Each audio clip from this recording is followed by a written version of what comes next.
Hello and welcome back to Arcanum. So when we last left off, I kind of put myself into a situation where Thorvald would constantly leave my party because he didn't think we were going fast enough. So, yeah, instead of going to Toronto, I just made myself right up here to the Wheel Clan. Which means we didn't meet up with, Aeronox. Greetings, traveler. It seems to me that you're looking for answers. Perhaps it is time that I answered them for you. Never mind. Here's Aeronox. I'll cut this out because this is long and drawn out. So, 1 second. Okay, hopefully that paused it through, and hopefully this thing is actually working. Okay, so we are at the Wheel Clan, and yeah, there looks to be pretty much nothing here, but if we put this on, aha, a secret passage.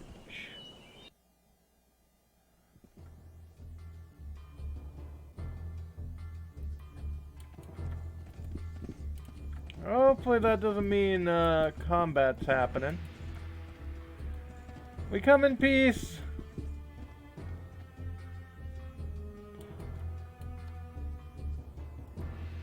Hello. Oh, what business you have in the caverns of the Wheel Clan? Speak! I come with grave news. I see, this is grave news indeed. You must speak with King Thunderstone. His house is directly northeast of here, just through the center passage. Speak with him, and he will know what to do. Okay, thank you, I'll do that. Well, my friend, I thank you for saving me and wish you luck on your quest. I'm off to catch up with some friends of mine. Pleasure was mine, Thorvald. Good day to you. Okay. Hello, friend. How are you today? Totally fine. But now that I no longer have to worry about you, constantly buggering off, it should make my life a little bit easier. Okay, well, they told me the center passage, so let's do that.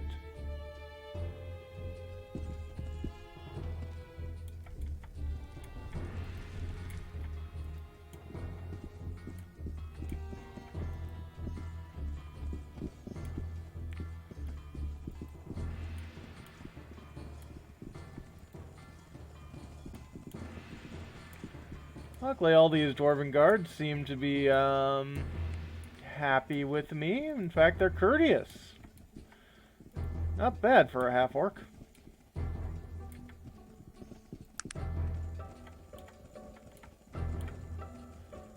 Imagine that's the throne room.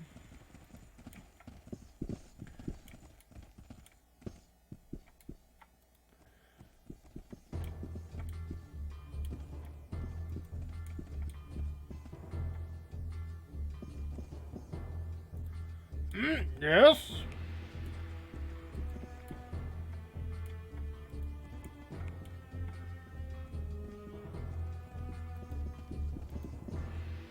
You're the one that rescued old Thorvald, aren't you? I still can't believe he was on that miserable island for all that time. Yep.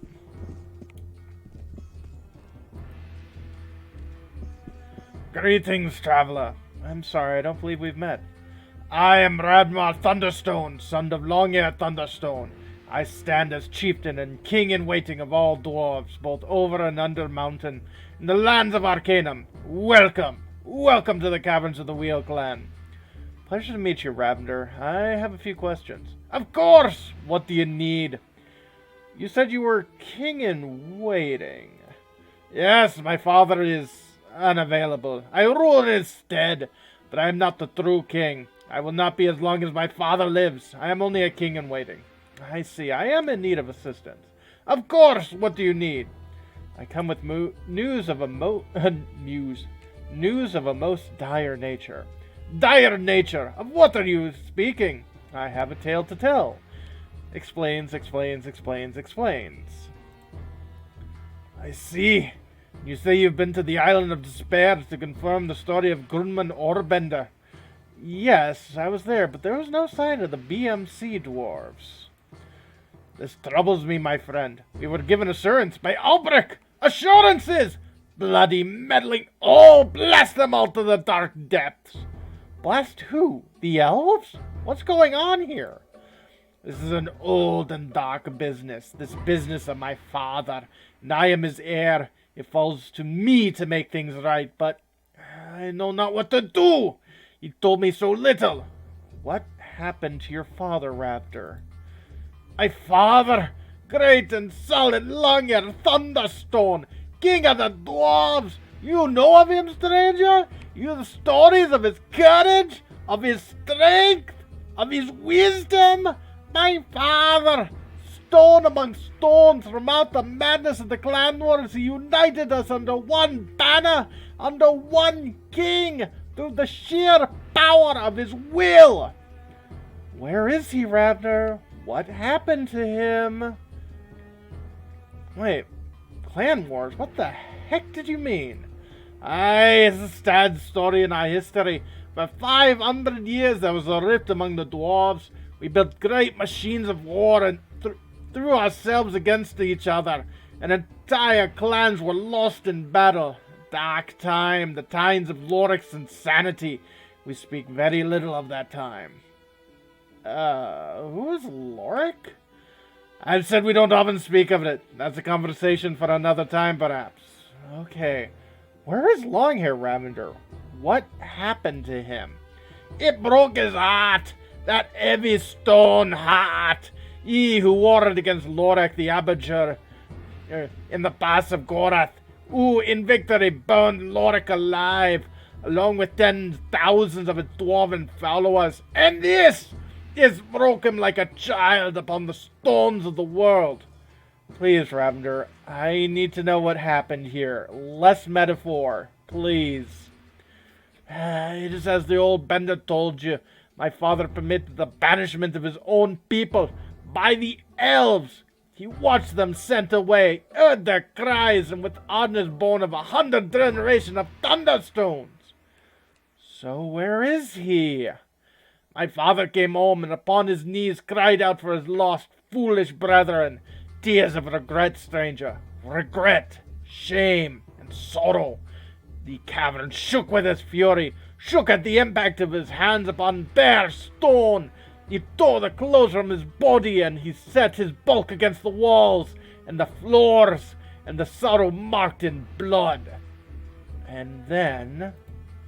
I told you! He left us! Walked in the old caverns with nothing but arrow, first axe of the Thunderstones, and with that weapon he disappeared, exiled by his own grief, and left the Wheel Clan. He has never returned. Gilman spoke of a connection with Gilbert Bates. Bates! It was Bates who spread technology and its disease. And who are we to blame? Who are we to blame him? Humans. Cursed with brevity, lacking patience, lacking discernment. I've spent human lifetimes deciding what type of stone to use in a mural. And look what they've done in only a few turns of the moon. And they say and with these elves came to us, speaking of punishments. What did the rest of the clans say? The other clans never knew the elves were involved with the banishment. They only told that the Black Mountain clan had been exiled, punishment for their crimes. And my father was the one who was present when their sentence was passed. What were the elves' role in all of this? The elves! It was they who demanded the banishment of the Black Mountain clan for their crimes. But as for the reasons, as I said, I know very little. My father never told me the details of his discussions with them, only that they had been decided was necessary, and the responsibilities would be his. Who were these elves? I have no idea, and I know not why my father felt it necessary to speak with them, nor to heed their demands. As king, my father never should have allowed them to interfere, but for some reason he allowed it. He has never spoken a word about it since. I'll be leaving now. Good day. Greetings, traveler. What happened after your father left? I told you! You but walked in the old caverns feeling about Haro, the first axe of the Thunderstone, and blah blah blah. I never returned. What had technology done to the elves? I have no idea. I know not why my father felt it necessary to speak with them, nor to heed their demands. And as my king, my father never should have allowed to interfere. I've already said this once. Seems I have to speak with Longhair. Where is he? Told you he exiled himself. He walked into the dredge and has never returned. The dredge. What is it, and where can I find it? The dredge is an old system of caverns. A mine, actually. Not far from here. The entrance is just beyond the entrance to these chambers and to the southeast. There you'll find a stone archway. Beyond that you'll find the dredge, into which my father disappeared. What can I expect into this dredge? Right now it serves little purpose but to house an assortment of foul creatures. These are minecart tracks and an occasional storeroom. No one ventures there anymore, so I don't know anything beyond that. You must know where he is. Can I convince you to tell me? Why would you think that? If a dwarf wants to be left alone, then a dwarf stays alone. You're his son and his heir. You have gone looking for him. And why? He left me to rule a kingdom, and rule it I will. What sort of son would I be going, to go running into a dark and looking for a father who doesn't care? Your anger is hollow. You need not protect him from me. You see more than most, my friend. You're correct. I hold no animosity towards my father. My heart breaks every day he is gone. I seek the truth. I think your father would want that as well. I believe you, stranger. I truly do. She might be able to point you in the right direction. Any help would be greatly appreciated. I admit it, you're correct. I do see him almost every day, although he says very little. He lives deep in the dredge, but I have a hidden passage to which I travel, and within it you'll encounter no trouble. Just enter here. It's a secret passage under the throne. I trust you, stranger. Find your answer. Do what is right. I pray he will know what you need to do. I'll most certainly try. Thank you for your help, Ravender. Ha-ha! And we don't have to go into a dungeon. We might go in there, to loot the place and gain all the experience points, but we don't have to go in there. So let's head into the secret passage.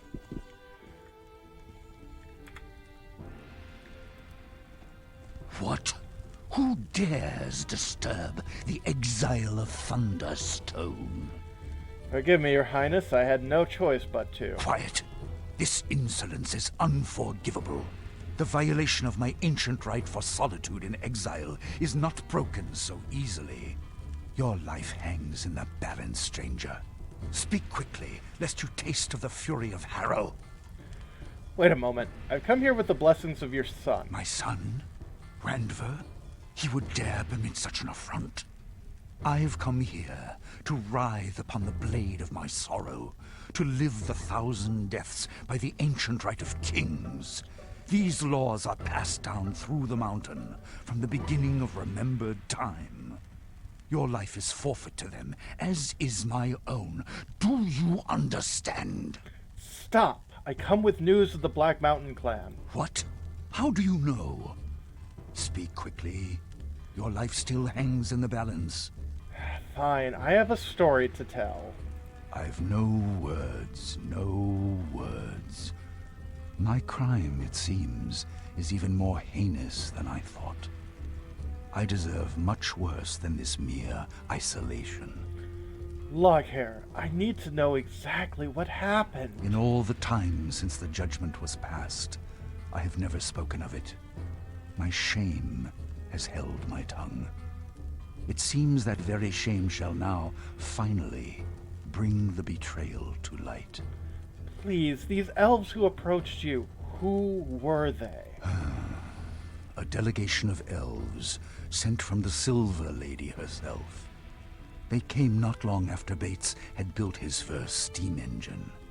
Technology in the hands of the human had spread and advanced at an alarming rate, and the elves were hit first and hardest. who is the Silver Lady? The Silver Lady is Mother Queen to the elves. She is very old, much older than I, and very powerful in the ways of magic. Have you ever spoken to her directly? No. I'm not sure if any but elven eyes have ever been laid upon her. Over the years, we have corresponded through messengers. Elves and dwarves are very different, and we tend to stay away from one another. But our relationship, as culturally strained as it may be, has always been civil. We don't necessarily understand one another, but we've always respected the differences. And where does she live? In Kintara, the oldest city of the elves, somewhere within the Glimmering Forest. Okay, back to the original questions. Why did technology spread so fast among the humans? There are many reasons. Humans, in comparison with the other races, live such short lives. Because of this, I believe that every human action is motivated through fear. The fear of death. You would think that this was a relative issue, that humans would learn to live with this limitation and accept it. This is not true. And therefore, humans, when confronted with any situation, see it through the veil of their own mortality. Achieve, advance, perform. Humans are constantly driven by the shadow of their own death. This fear, unfortunately, clouds their judgment, deadens their sense of right and wrong. Humans act first, think later, and feel last of all. And in terms of technology... When Bates was given a look at our technology, he was overcome. As a human, his first thought was, what can I use this for? When it should have been, what is the cost of its use? Technology exploded in their hands because they are not burdened with our longevity. Humans rarely live long enough to see the consequences of their mistakes. What had the spread of technology done to the elves? Their forests were being cleared with the help of technology. Massive steam-powered clear-cutters. The oldest groves, towering and untouched for thousands of years, were being destroyed without prejudice. I saw much of this with my own eyes. The ancient forest of Morbahan is little more than a graveyard now. Were there elves living in the forest of Morbahan? I'm unsure, but I don't believe so. But the delegation said that the crimes were against all elves. You see, elves feel a very strong connection to the world, to nature, and especially to forests. It's said that elven souls reside in the oldest trees. I don't know if this is true, but I do know there to be a strong connection between living things and magic. So, what are the major differences between dwarves and elves? I've said before that there is a strong connection between living things and magic, and the magic flows the most strongly in the veins of elves. Dwarves are very different. We feel a strong connection to the earth, but in another way. We love those things which are eternal, unchangeable. Earth, stone, metal.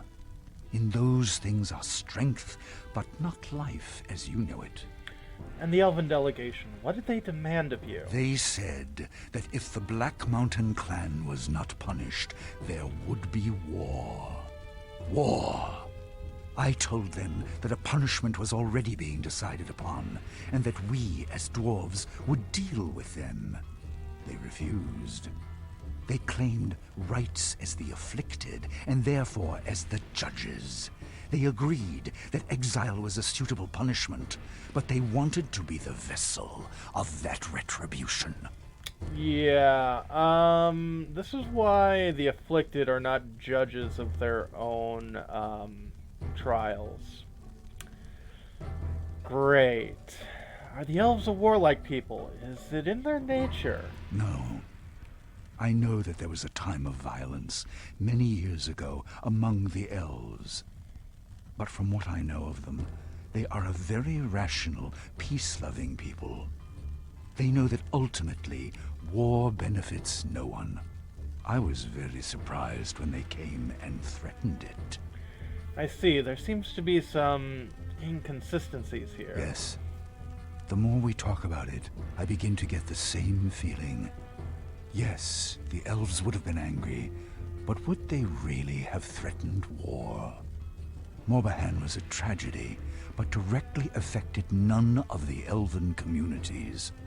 Perhaps my fear blinded me to such things before. And now this mystery. Where are the dwarves of the Black Mountain clan? What is it that you feared, Loghair? Why agree to the terms? I am very old, stranger.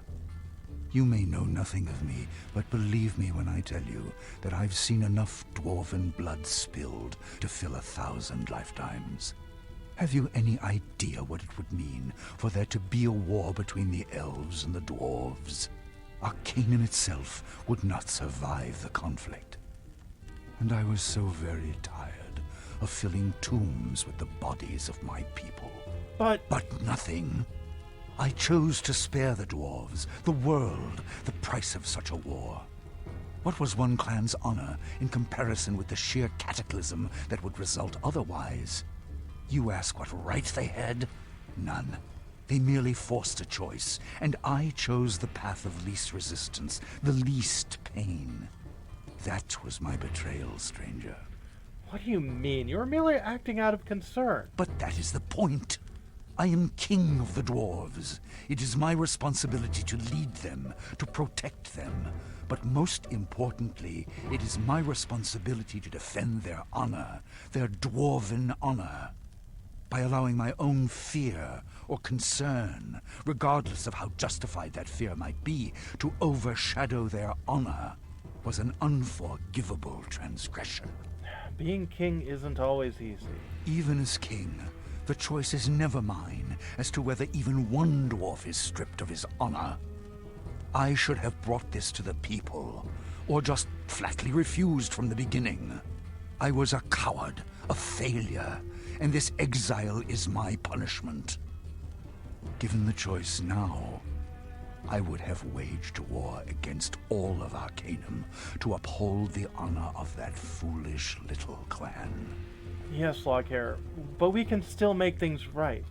Find the truth. I don't know, stranger. I think that it is too late for me. No, Loghair, you still have a chance to right this wrong. No, my friend. It is no longer my burden. I've taken up another. I failed the dwarves once. I shall never do so again. Leave me here. Tell Randver he won't be seeing me anymore.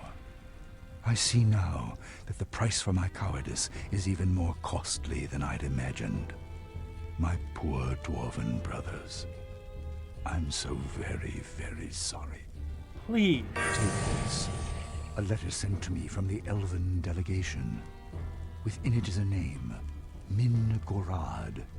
It's all I have, and all I'm willing to give. Perhaps you should seek out Kintara, city of the elves. I know not where it is, but the village of Stillwater is near the edge of the glimmering forest, in which, it is said, Kintara lies. Maybe someone there will know where to find it. But I'll say no more. Leave me. I return to my exile. I am nothing. And with that, another video of Arcanum. When we come back, we gotta deal with the fallout of this, I think. Have a good one, folks.